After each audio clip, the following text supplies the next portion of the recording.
आज cover up करेंगे, इसी पे सारा डिस्कशन होगा। ठीक है, हम लोग एक करके क्वेश्चन पेपर लेते हैं। ये कुछ बच्चों को शिकायत है, कुछ कहना चाह रहे हैं क्या? साउंड क्लियर नहीं आ रहा है अभी? साउंड ठीक है क्या? आप साउंड सही है?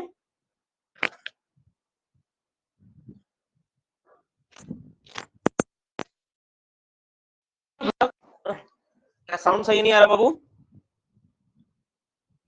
ये करिए, नो नो नो। अच्छा ठीक है, चलो।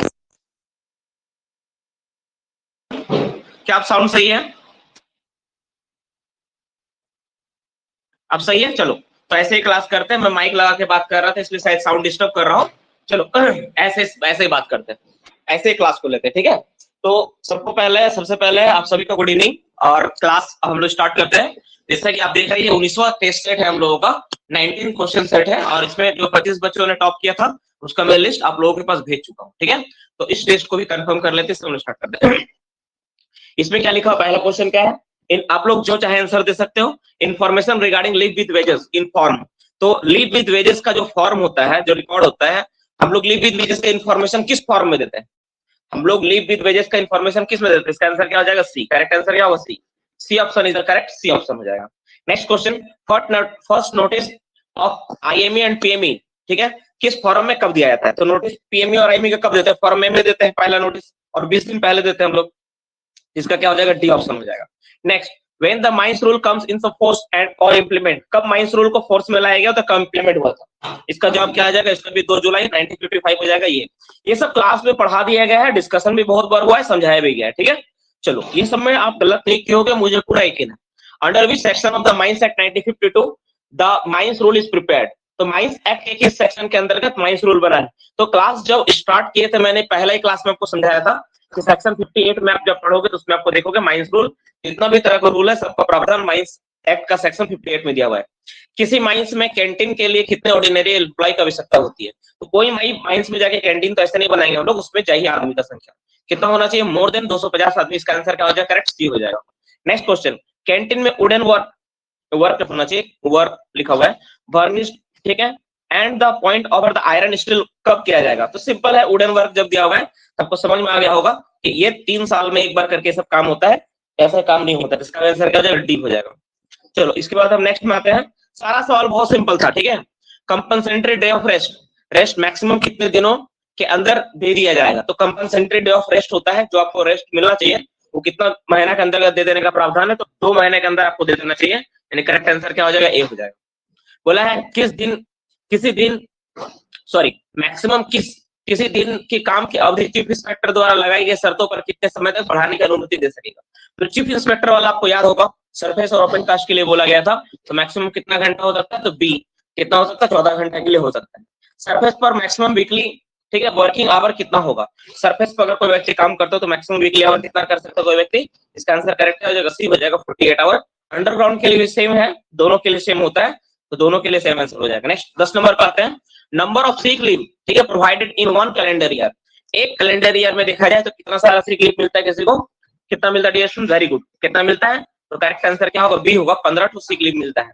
60 वर्ष से अधिक, ठीक है, एम्प्लॉय के लिए पीरियोडिकल मेडिकल एग्जामिनेशन कब की जाती है? अगर किसी व्यक्ति का उम्र 60 साल से अधिक हो तो कितना साल में होगा? तो एवरी ईयर करना है, हर एक साल में करना है। करेक्ट आंसर क्या हो जाएगा? ए हो जाएगा। बोले फर्स्ट एड आउटफिट कौन कौन कैरी कर सकता है? माइनिंग सरदार, ओवरमैन, ठीक है, माइनिंग सरदार, ओवरमैन, ठीक है, शॉर्ट फायर या ऑल ऑफ दिस? क्या होगा इसका आंसर? ऑल ऑफ दिस होगा।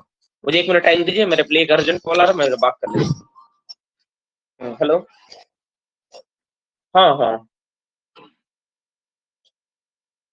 चलिए, इसके बाद क्या है? फर्स्ट एड आउटफिट कौन कौन कैरी कर सकते हैं? इसका कहा होगा? ऑल ऑफ दिस होगा, D option is the correct. चलिए नेक्स्ट क्वेश्चन पे आते हैं। 13 number, how many person employed then the first aid room shall be 24 hour of all time charge under the medical practitioner? तो कितना आदमी होने पर हमेशा क्या होगा? मेडिकल प्रैक्टिशनर पे चार्ज मिलेगा। क्या आंसर हो जाएगा? बी, मोर देन 1000 एम्प्लॉय होने पर ऐसा होता है। फर्स्ट एड रूम का फ्लोर एरिया कितना रहना चाहिए? तो फर्स्ट एड रूम में फर्स्ट एड रूम में जो आपका चेकअप हो रहा है उसका फ्लोर एरिया कितना होना चाहिए मिनिमम? तो not less than 14 square metre, कम से कम 14 स्क्वायर मीटर कितना हो जाए? सॉरी माफ करना, not less than 10 square metre हो जाने, 10 होगा इसका, ठीक है ना? कितना हो जाएगा इसका आंसर? सी हो जाएगा। क्वेश्चन नंबर 14 का आंसर क्या हो जाएगा? सी हो जाएगा, ठीक है, सी हो जाएगा। नेक्स्ट क्वेश्चन, सरफेस या ओपन कास्ट, ठीक है, भाग में एक समय पर कितना व्यक्ति काम करते हैं? वहां इंस्पेक्टर पीने का पानी मैकेनिकली या उपलब्ध तरीके से प्रभावी ढंग से ठंडा करने का लिखित आदेश दे सकता है। कितना होगा इसका आंसर? 100 और मोर। कहीं पर अगर माइंस में अगर व्यक्ति कितना काम कर रहा हो, 100 या 100 से अधिक व्यक्ति काम कर रहा हो, तो सेम नियम लागू होगा। मोर देन 100 नहीं, इसमें क्या है 100 और मोर, इसका क्या होगा? सी आंसर हो जाएगा। ठीक है, चलो नेक्स्ट क्वेश्चन में बात करते हैं। जिस खान में वेट बल टेम्परेचर 30 डिग्री से अधिक है, उसमें प्रति व्यक्ति कितना पानी प्रबंध किया जाएगा? तो किसी भी खान में अगर मान लो कि प्रति व्यक्ति का संख्या कितना है, अगर 100 से अगर माफ करना 30 डिग्री सेंटीग्रेड ज्यादा टेम्परेचर वेट बल का, तो कितना लीटर पानी देना होगा? 3 लीटर पानी देना होगा। इसका करेक्ट आंसर क्या हो जाएगा? डी हो जाएगा। D is the correct answer. D option होगा, डी सही होगा। नेक्स्ट, कितने मीटर की ऊंचाई तक दीवारों को अंदर तरफ से सीमेंट, पनिंग्स या अन्य प्रकार से ऐसा बनाया जाएगा कि सतह चिकनी हो व पानी न सोखे?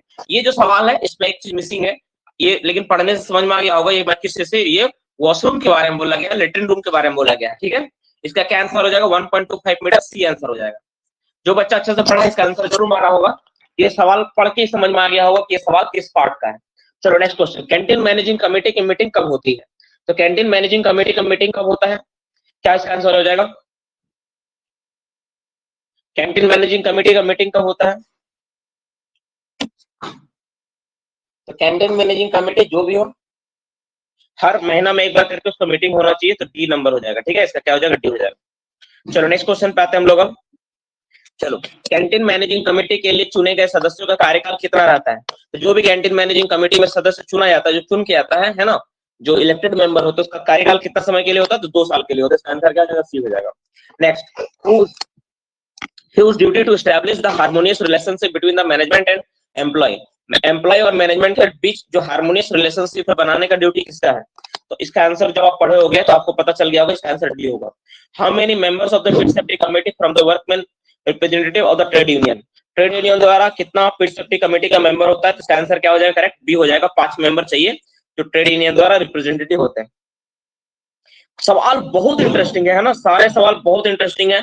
ऐसा सवाल बनाया गया है कि जो आपका हर एग्जाम, आप जो भी एग्जाम देने जाओ उस लहजे से बहुत इंपॉर्टेंट है और बहुत इंटरेस्टिंग है। एक वर्कमैन इंस्पेक्टर कितनी बार वर्कमैन इंस्पेक्टर के लिए नॉमिनेट हो सकता है? मैक्सिमम कितना टाइम हो सकता है? मैक्सिमम 2 बार हो सकता है वो। इसका करेक्ट आंसर क्या हो जाएगा? सी हो जाएगा। 3500 से 4500 पर्सन ऑर्डिनरी एम्प्लॉय रहने पर वर्कमैन इंस्पेक्टर की संख्या कितनी होगी? तो कितना हो जाएगा? सबको पता है, 4 2 6। लास्ट वाला डिजिट में आपको सिखाया था कैसे करना है। लास्ट में जितना रहेगा, अगर 4 है तो 4 प्लस समथिंग कुछ हम लोग दिमाग लगाए थे हम लोग, है ना, उस हिसाब से बनाना है। कितने ऑर्डिनरी एम्प्लॉय पर्सन रहने पर फील्ड सेफ्टी कमेटी का गठन किया जाता है? वेरी गुड, बहुत अच्छा सवाल है, लेकिन आंसर आप देखिए मार दिए होंगे। बी आंसर हो जाएगा इसका, मोर देन 100% होने पे होता है। चलो नेक्स्ट क्वेश्चन 25, वुमेन को कितने सप्ताह का मैटरनिटी लीव मिलता है? तो कोई भी वुमेन होती है तो उसको कितना सप्ताह का मैटरनिटी लीव मिलता है डियर स्टूडेंट्स? तो 26 वीक्स का मिलता है, 26 सप्ताह का मिलता है। आंसर क्या हो जाएगा? डी हो जाएगा। 26 सप्ताह, पहले 12 वीक्स था और ये 26 वीक हो चुका है। ठीक है, मैंने इसका डेट भी लिखवा चुका हूँ कि कब से ये हुआ। तो आप लोगों के सामने जो सवाल था सारा डिस्कशन मैं कर चुका हूँ, जो जो एग्जाम में क्वेश्चन थे। अगर इसके अलावा भी किसी को कोई डाउट रहा हो कि हाँ सर मेरा कोई डाउट है, तो अपना डाउट आप क्लियर कर लो कि हाँ सर कोई भी सवाल किसी को पूछना हो तो एक मैसेज छोड़ दो, कितना नंबर पूछना आपको, मैं उसको बता देता हूँ। 18 नंबर अजय कुमार मंडल। और किसी का सवाल है कुछ? चलो नो डाउट, 18 नंबर पे एक सवाल है, 18 नंबर को मैं कर देता हूँ।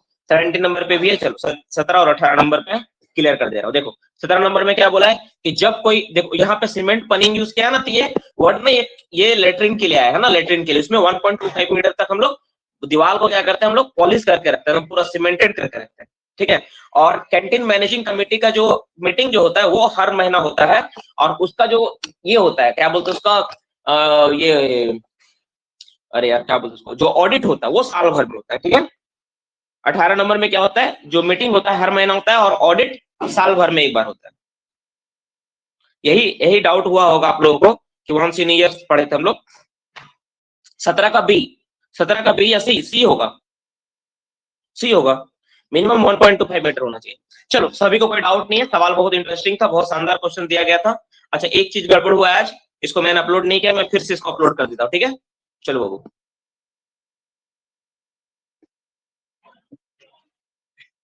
इस क्वेश्चन को ना मैं फिर से अपलोड कर दे रहा हूँ।